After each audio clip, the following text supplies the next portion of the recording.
Hello students, पिछले turn पर हमने एपीकल्चर पढ़ा। आज हम सेरीकल्चर पढ़ेंगे। सेरीकल्चर मीन्स व्यापारिक स्तर पर रेशम के उत्पादन के लिए रेशम कीट के लालन पालन को रेशम कीट पालन या सेरीकल्चर कहते हैं। सेरीकल्चर के बारे में यूँ तो 35 शताब्दियों से पहले से इसके बारे में 35 शताब्दियों से इसके बारे में जानकारी है, लेकिन सबसे पहले 2697 ईस्वी पूर्व क्वांग टी की महारानी लोडजू, जो कि चीन की थी, उन्होंने सिल्क की धागों की खोज की थी।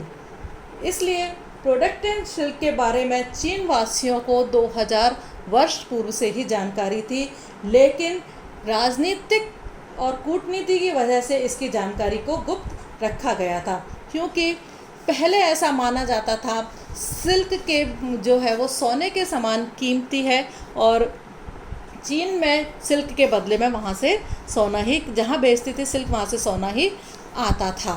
तो जो भी कोई व्यक्ति यदि सिल्क के बारे में जानकारी देता हुआ पाया जाता था तो उसको मृत्युदंड की सज़ा मिलती थी। लेकिन 555 ईस्वी के पश्चात ये भेद खुल गया और रेशम कीट के अंडे और रेशम उत्पादन की तकनीक दो भिक्षुओं के द्वारा चीन से बाहर पहुंच गई।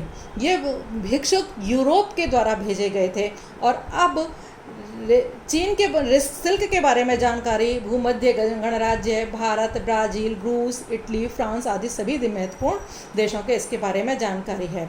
रेशम उत्पादन पर महत्वपूर्ण अनुसंधान जापान में 1911 में शुरू हुआ, जबकि भारत में लेफ्रॉय ने 1905 से 1906 में पूसा इंस्टीट्यूट नई दिल्ली में अनुसंधान शुरू किया था। लेफ्रॉय ने 1901 से लेकर के 1910 तक उत्तर प्रदेश सरकार द्वारा आयोजित अखिल भारतीय प्रदर्शनी में इलाहाबाद में सिल्क के स्टॉल्स भी लगाए थे, जिससे कि वैज्ञानिकों का और सामान्य व्यक्तियों का ध्यान जो है सिल्क की तरफ जा सके। नाउ सिल्क को प्रोडक्शन करने के लिए कोई मशीन नहीं होती है, बल्कि ये एक इंसेक्ट के द्वारा सिल्क प्रोड्यूस किया जाता है। सिल्क यूँ तो कई सारी जातियों के द्वारा बनाया जा सकता है, लेकिन सिल्क रेशम जो है वो केवल कुछ ही जातियों के द्वारा बनाया जाता है। स्थान कहाँ पर है?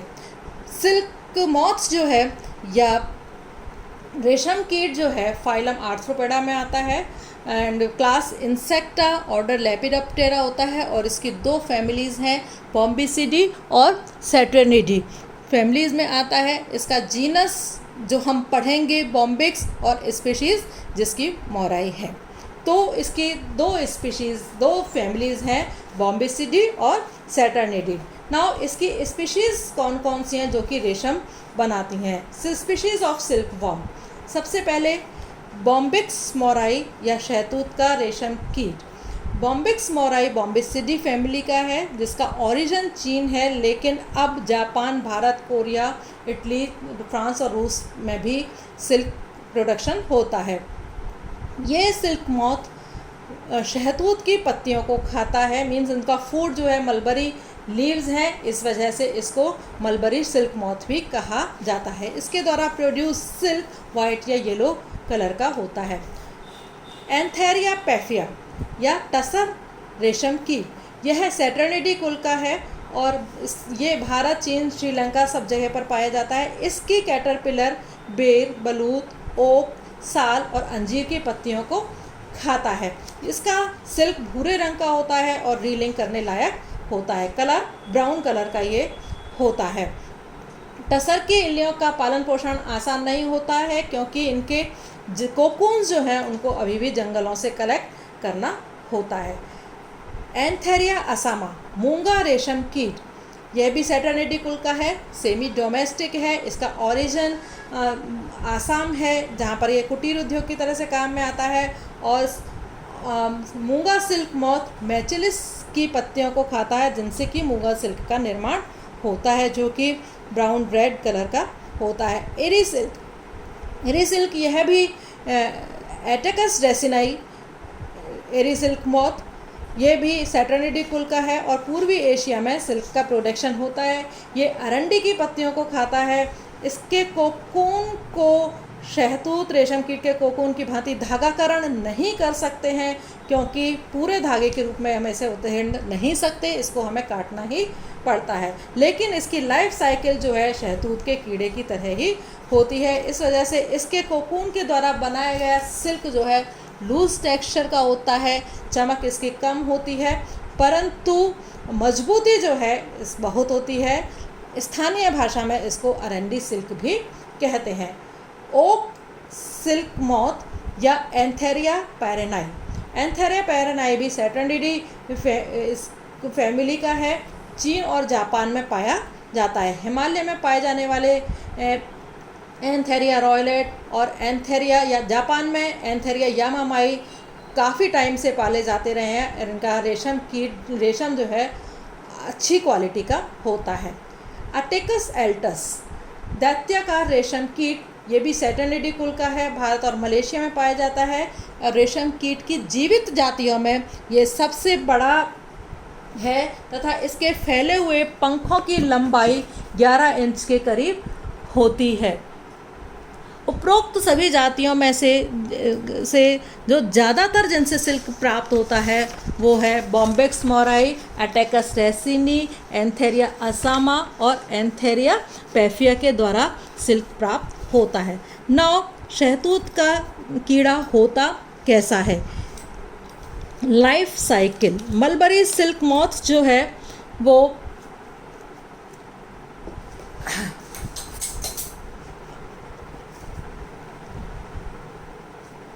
मलबरी सिल्क जो है पालतू स्वभाव का होता है।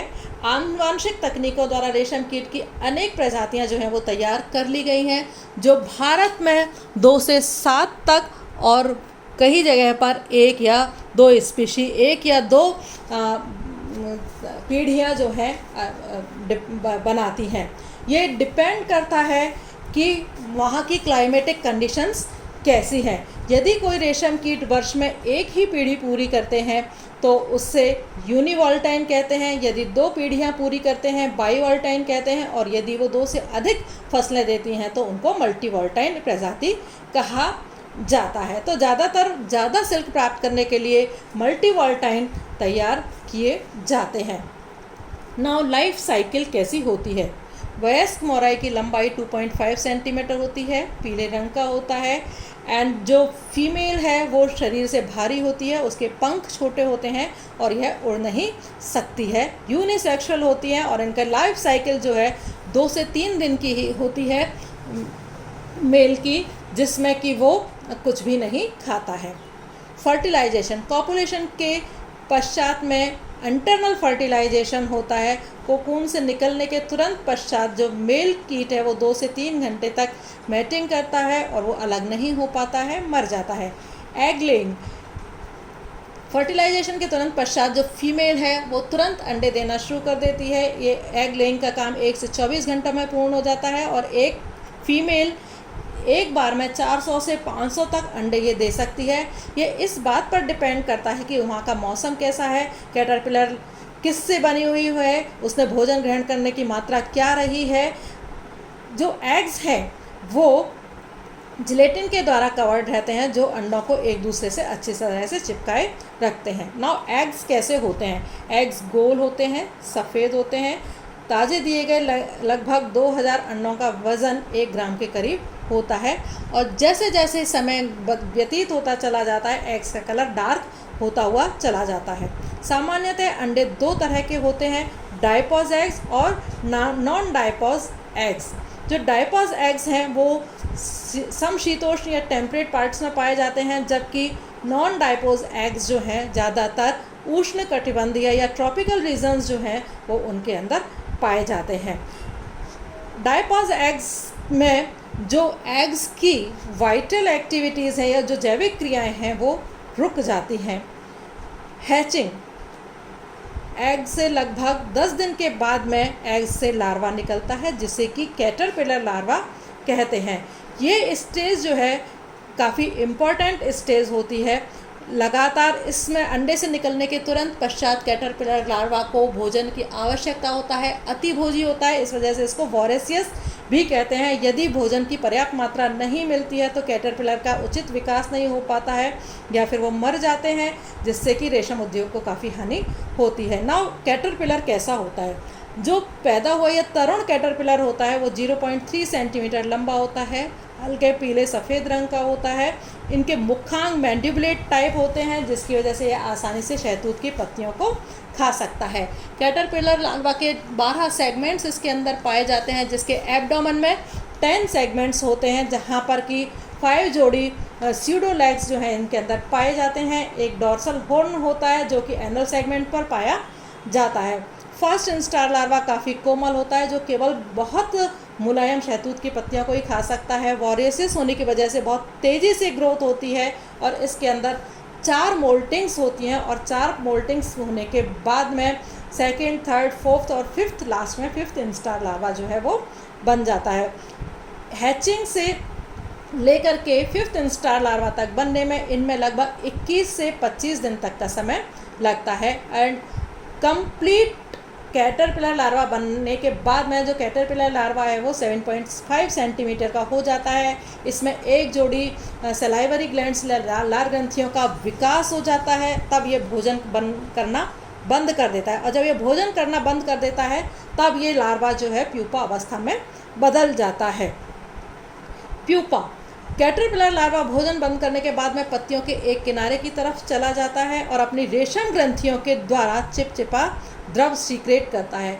ये द्रव जो है स्पिनरेट, जिसका छिद्र हाइपोफेरिंक्स पर स्थित होता है, उसके द्वारा बाहर आता है। बाहर निकलने के बाद में ये एक पतले धागे का रूप ले लेता है और ये धागा वायु के संपर्क में आने पर कड़ा हो जाता है तथा शरीर के चारों ओर लिपटता चला जाता है। इस प्रकार शरीर के चारों ओर लिपटे आवरण को कोकून या कोया कहते हैं।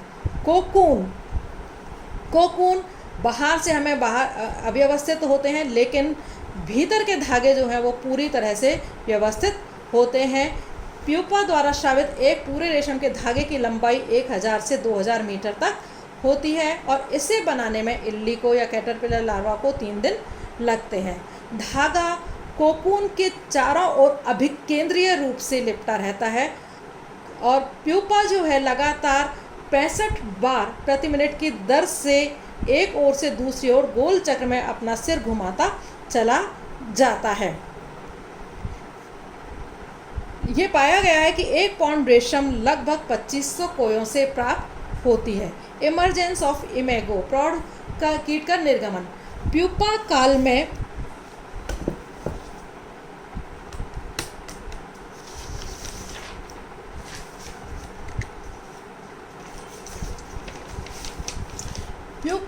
में एक्टिव कायांतरण इनके भी अंदर होता है, जिसमें के कारण उदर में उपस्थित जो स्यूडोलेग्स हैं वो ख़त्म हो जाते हैं। 2 जोड़ी पंख विकसित हो जाते हैं। रेशम कीट के कोकून भीतर की तरफ गीला होने की वजह से एक क्षारीय द्रव स्रावित करता है, जिसके कारण वो अंदर से मुलायम हो जाता है, वहाँ छिद्र बन जाता है और उस छिद्र को तोड़ करके जो कोकून से वयस्क इंसेक्ट बाहर निकल करके आ जाता है। आज इतना ही, धन्यवाद।